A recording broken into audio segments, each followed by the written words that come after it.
വാഴ്ത്തപ്പെടുമാറാകട്ടെ.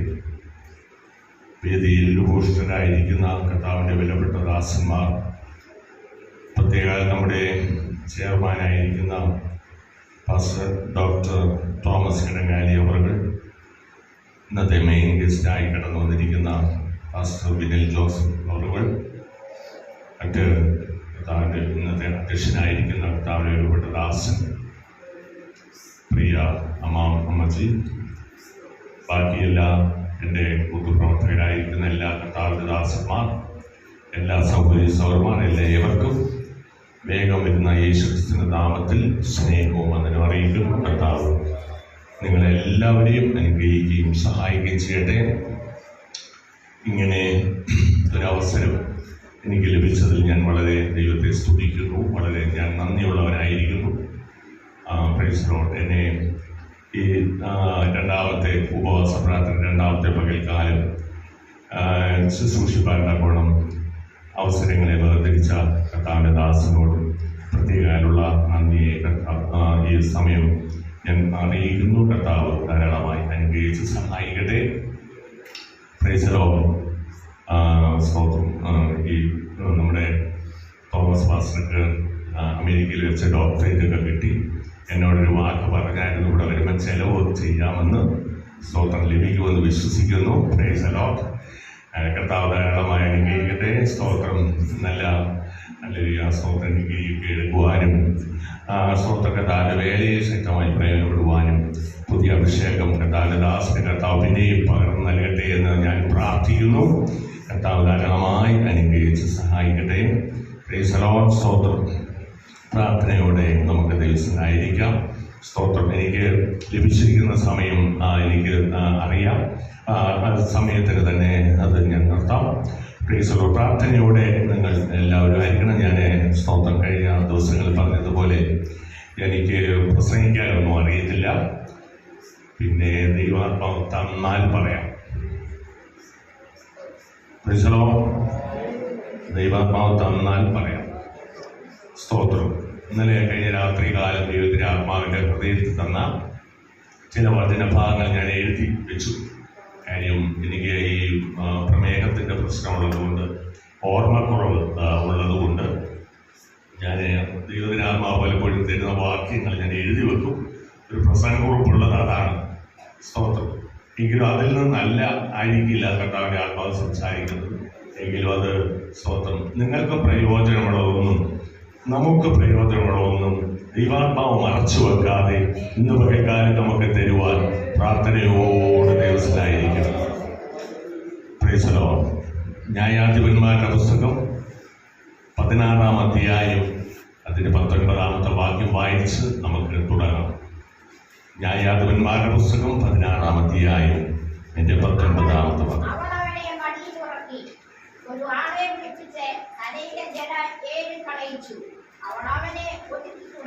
അവൻ അവനെ ഒതുക്കി തുടങ്ങി. കർത്താവേ, സ്വർഗീയ നല്ല പിതാവേ, നല്ല വചനത്തിനായി സ്തോത്രം. ഇതിൽ നിന്ന് സംസാരിപ്പാൻ കർത്താവേ സ്തോത്രം. ദൈവത്തിൻ്റെ ആത്മാവ് സഹായിക്കണമേ. ഇതിൻ്റെ ജനത്തെ അനുഗ്രഹിക്കണമേ. അടിയനെ സഹായിക്കണമേ. ദൈവത്തിൻ്റെ പരിശുദ്ധാത്മാവ് എന്ത് സംസാരിക്കാൻ ആഗ്രഹിക്കുന്നുവോ അതിന്ന് പകൽക്കാലം ഈ ജനത്തിന് മുമ്പിൽ വെളിപ്പെടുമാറാകട്ടെ. കർത്താവ് തടസ്സമായി വ്യാപിച്ചു നിൽക്കുന്ന അപൂർവ ശക്തികൾ അഴിഞ്ഞു മാറട്ടെ. കർത്താവേ സ്തോത്രം. നിന്റെ ജനത്തിനെ ആരാധിപ്പാൻ കഴിയാതെ വേണം അല്ലെങ്കിൽ പിടിച്ചു ബന്ധിച്ചൊതുക്കി അല്ലെങ്കിൽ സ്തോത്രം അല്ലെങ്കിൽ കളയുന്ന വൃത്തന്റെ പൂർണ്ണ ശക്തികൾ യേശുക്രിസ്തുവിന്റെ നാമത്തിൽ അല്ലെങ്കിൽ വ്യാപരിച്ച അന്ധകാര വ്യാപാര ശക്തികൾ എന്ന പകൽക്കാലം അഴിഞ്ഞു മാറട്ടെ. കർത്താവേ സ്തോത്രം. ഞാൻ ചെയ്യുന്നതിനായി സ്തുതിക്കുന്നു യേശുക്രിസ്തുവിന്റെ നാമത്തിൽ തന്നെ.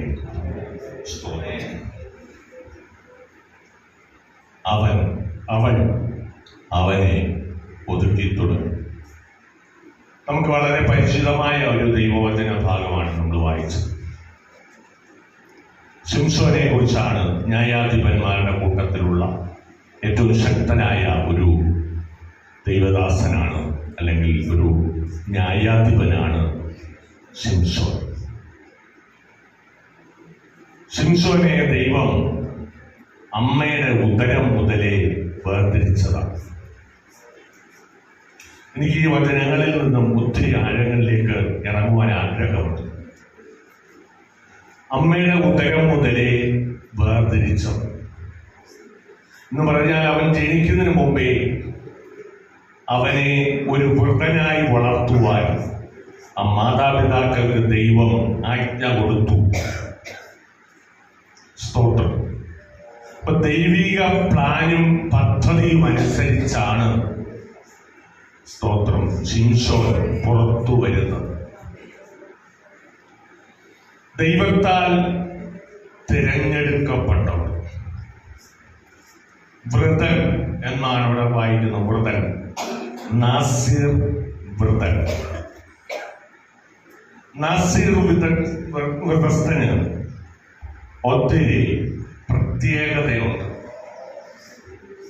പുതിയ നിയമത്തിൽ കർത്താവിനെ സേവിപ്പാൻ ഇറങ്ങിയ ഓരോ ദൈവമക്കൾക്കും ഒരു നാസിർ വൃതസ്ഥനാണ്, അല്ലെങ്കിൽ ഒരു വൃദ്ധനാണ്. എന്നാൽ ഒരു കാര്യം ഞാൻ പറയാം, വിളിക്കപ്പെട്ടവർ അനേകരെങ്കിലും തിരഞ്ഞെടുക്കപ്പെട്ടവർ ചുരുക്കം.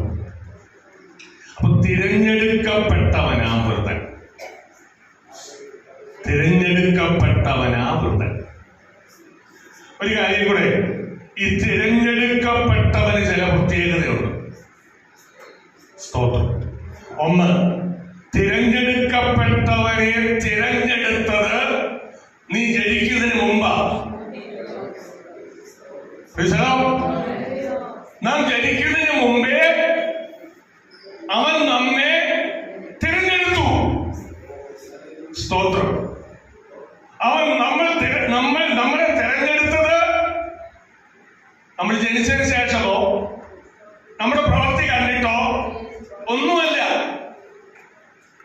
കുട്ടികൾ ജനിക്കുന്നതിന് മുമ്പേ, ഗുണമാകട്ടെ ദോഷമാകട്ടോ പ്രവർത്തിക്കുന്നതിന് മുമ്പേ ആലോചന വന്നു ഇളയവൻ മൂത്തവരെ സേവിക്കുമെന്ന്.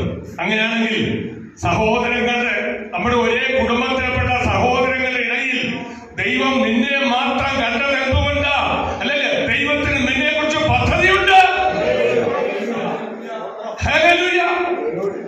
നമ്മുടെ സഹോദര കൂട്ടത്തിൽ എന്നേക്കാൾ വിദ്യാഭ്യാസമുള്ളവരുണ്ട്, എന്നേക്കാൾ കഴിവുള്ളവരുണ്ട്, എന്നേക്കാൾ സാമ്പത്തിക ശേഷിയുള്ളവരുണ്ട്. പക്ഷെ അവരെ ദൈവം തെരഞ്ഞെടുത്തില്ല. എന്നെയും നിന്നെ തെരഞ്ഞെടുക്കുവാൻ ദൈവത്തിന് നമ്മൾ പ്രസവം തോന്നിയത് ദൈവത്തിന്റെ കരുണയാണ്.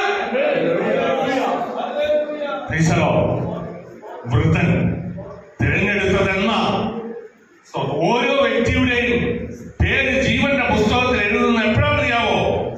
നാം ജനിക്കുന്നതിന് മുമ്പ്.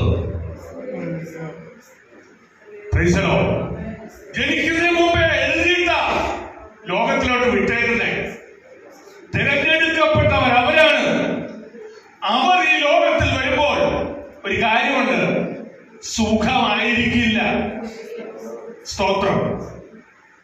അങ്ങോട്ട് പോകാൻ അനുവാദമില്ല, ഇങ്ങോട്ട് പോകാൻ അനുവാദമില്ല.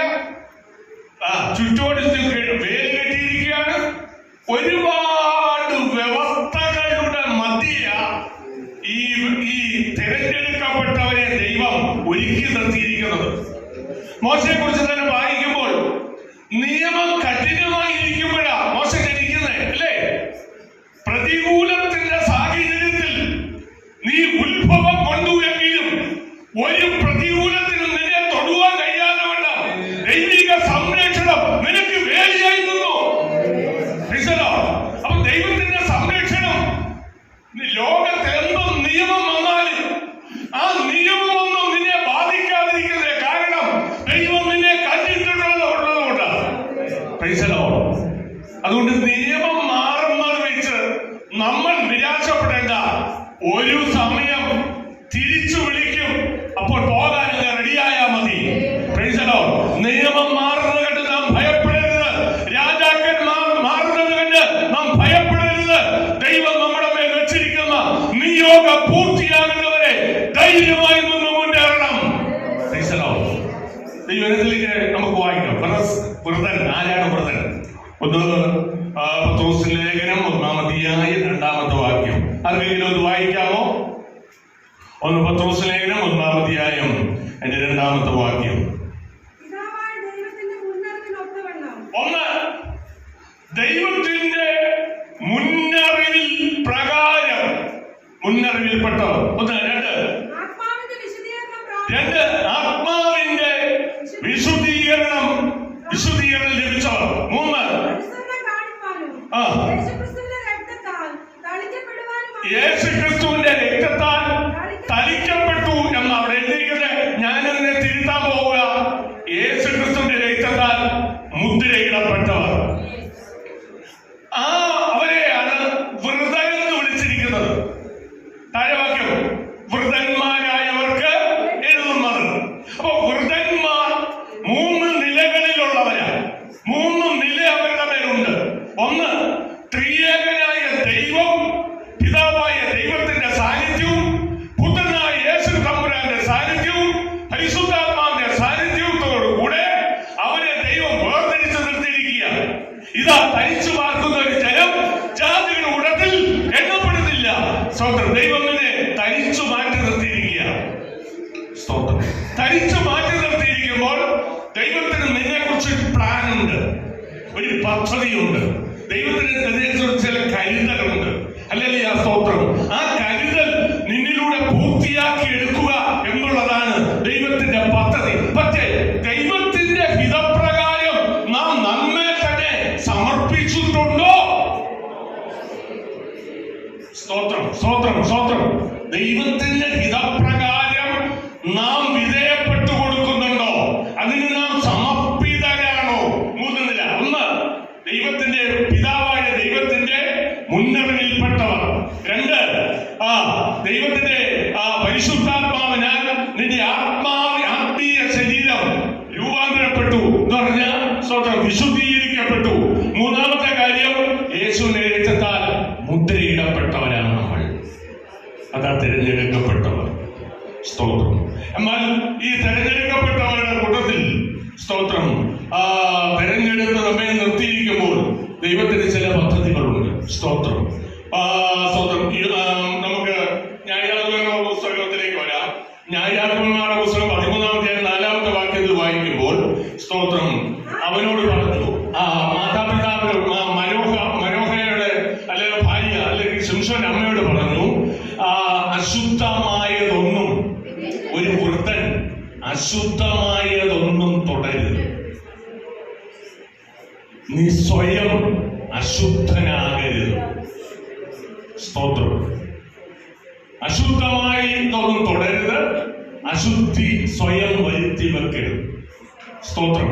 2 സ്തോത്രം കാര്യങ്ങൾ വളരെ വേഗം വേഗം ഒത്തിരി കാര്യങ്ങൾ പറയാനുണ്ട്. സ്തോത്രം. 1-ാമത്തെ ദാനിയേലിന്റെ പുസ്തകത്തിലേക്ക് വരാം. ദാനിയേലിന്റെ പുസ്തകത്തിൽ 1-ാം അധ്യായം 8-ാമത്തെ വാക്യം. ദാനിയേൽ 1:8. രാജാവിന്റെ ഭോജനം കൊണ്ടു അവൻ കുടിക്കുന്ന വീഞ്ഞു കൊണ്ടും തന്നെത്താൻ അശുദ്ധനാക്കിയില്ലെന്ന് ദാനിയേൽ ഹൃദയത്തിൽ ഒരു നിശ്ചയം നമുക്കുണ്ടാകട്ടെ. സ്തോത്രം. ഞാൻ എന്നെ തന്നെ അശുദ്ധനാക്കുകയില്ല എന്നൊരു തീരുമാനം. ആ തീരുമാനത്തെ ലംഘിക്കപ്പെടുവാൻ 3 ശക്തികൾ ഏത് സമയവും നിന്നോട് പോരാടിക്കൊണ്ടിരിക്കും. 1-ാമത്തെ ശത്രു നിന്റെ ജഡമാണ്. 2-ാമത്തെ ശത്രു ഈ ലോകമാണ്. 3-ാമത്തെ ശത്രു പിശാചാണ്. സ്തോത്രം. ഈ 3 ശത്രുക്കൾ സദാസമയവും നിന്റെ തീരുമാനത്തിൽ നിന്നും നിന്നെ ലംഘിപ്പിക്കാൻ, അതിൽ നിന്നും മാറ്റിമറിക്കുവാൻ, അതിനെ നിന്റെ ആ വിശുദ്ധ ജീവിതത്തെ തകർക്കുവാൻ സദാ പരിശ്രമിച്ചുകൊണ്ടിരിക്കുക. സ്തോത്രം. അതുകൊണ്ട് സ്തോത്രം, ഏറ്റവും കൂടുതൽ നമ്മൾ ഭയപ്പെടരുത്. പിശാചിനെ ഭയപ്പെടുന്നതിനേക്കാൾ കൂടുതൽ നാം ഭയപ്പെടേണ്ടത് നമ്മുടെ ജഡത്തെയാണ്. സ്തോത്രം. നമ്മളിൽ ഉള്ളിൽ അടങ്ങിയിരിക്കുന്ന ജഡത്തിന്റെ ശക്തി, പാപത്തിന്റെ ശക്തി, അല്ലെങ്കിൽ ആ പാപത്തിന്റെ ശക്തി നിന്നെ അടിമയാക്കി കളയുകയാണ്. സ്തോത്രം. ഈ അടിമത്വത്തിൽ നിന്നും വിടുതൽ പ്രാപിക്കാത്തത്തോളം കാലം ഒരു ദൈവ പൈതലിന് ഒരു വിശുദ്ധനായി ജീവിക്കാൻ ഒരിക്കലും കഴിയില്ല. സ്തോത്രം. അതുകൊണ്ട് സദാസമയവും നമ്മോട് പോരാടുന്ന ഈ ശക്തിയുടെ മുമ്പിൽ, അല്ലെങ്കിൽ നിന്റെ തീരുമാനത്തിൽ നിൽക്കുമോ? ഇന്നൊരു തീരുമാനമെടുക്കാം. ഞാൻ എന്നെ തന്നെ അശുദ്ധനാക്കുകയില്ല. ഭൗതികമായ നേട്ടങ്ങൾ കൊണ്ട് അല്ലല്ല പലപ്പോഴും അല്ലല്ല സ്വന്തം നമ്മൾ പാട്ട് പാടുക, മണ്ണെ പ്രതി മാണിക്യം വെടിയുകില്ല, ഈ മണ്ണെ പ്രതി മാണിക്യം വെടിയുകില്ല, സുന്ദരമാ ലോകേര നിന്നെ പിരിഞ്ഞ് ലോകയാത്ര പ്രാകൃതരം വരിക്കുമോ വത്സല, മണ്ണെ പ്രതി പല ജാരന്മാർ നിന്നെ തകർക്കുവാൻ ശ്രമിക്കുമ്പോൾ, പല ജാരന്മാർ നിന്നെ ദൈവത്തിന്റെ സ്നേഹത്തിൽ നിന്നും സ്തോത്രം വിലപ്പെട്ടതിൽ നിന്നും നിന്നെ പിടിച്ചു മാറ്റുവാൻ ശ്രമിക്കുമ്പോൾ, ഇത് മുഖക്കാലം വിളിച്ചു പറയട്ടെ, ഇങ്ങനെ തീരുമാനമെടുക്ക്, മണ്ണെ പ്രതി ഞാൻ മാനിക്കാൻ കഴിയത്തില്ലെന്ന്. സ്തോത്രം. ദൈവത്തിലെ ഒരു വാക്യമുണ്ട്, നമ്മളെല്ലാം തെറ്റായി പറയുന്ന ഒരു വാക്യമാണ്. അവനെന്റെ ഉപനിധി, ആ ദിവസം വരെ അത് കാക്കുവാൻ ശക്തനാണ്. സ്തോത്രം. ആ വാക്യം എവിടാന്നറിയാം? 2 കൊരിന്ത്യർ തോന്നുന്നു. സ്തോത്രം. എവിടാന്ന് ഞാൻ ഓർക്കുന്നില്ല.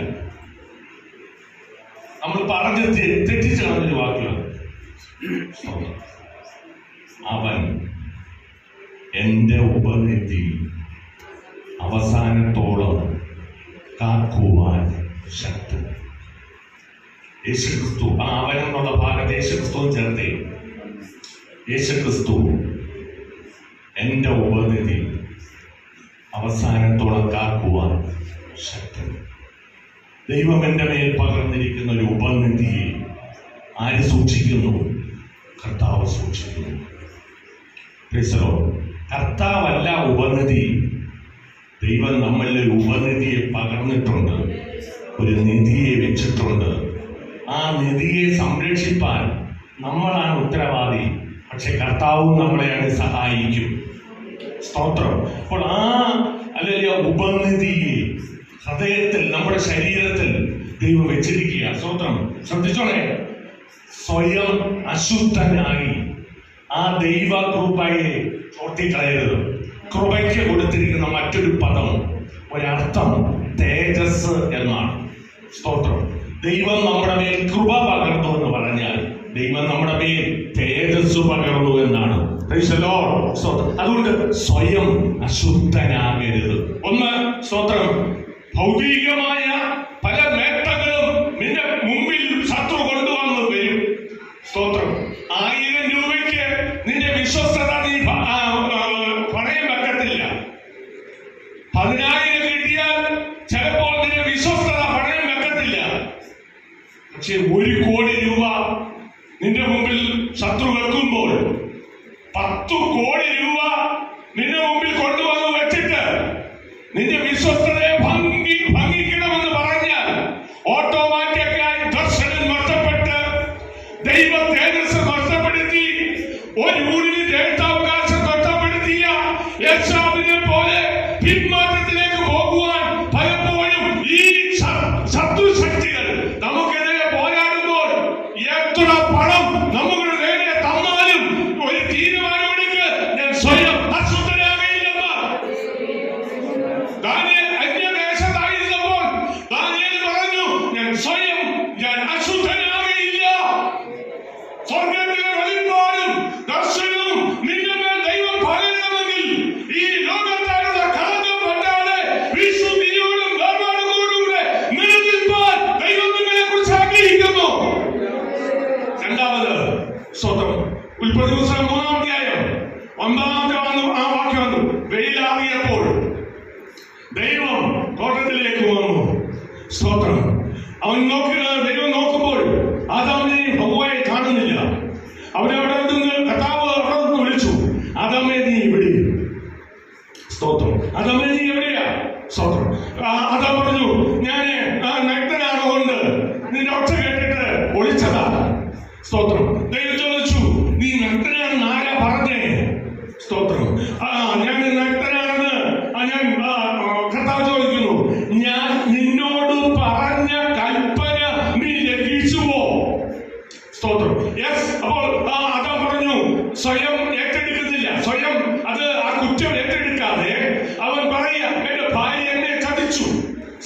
അല്ല, മറ്റൊരാളെ കുറ്റം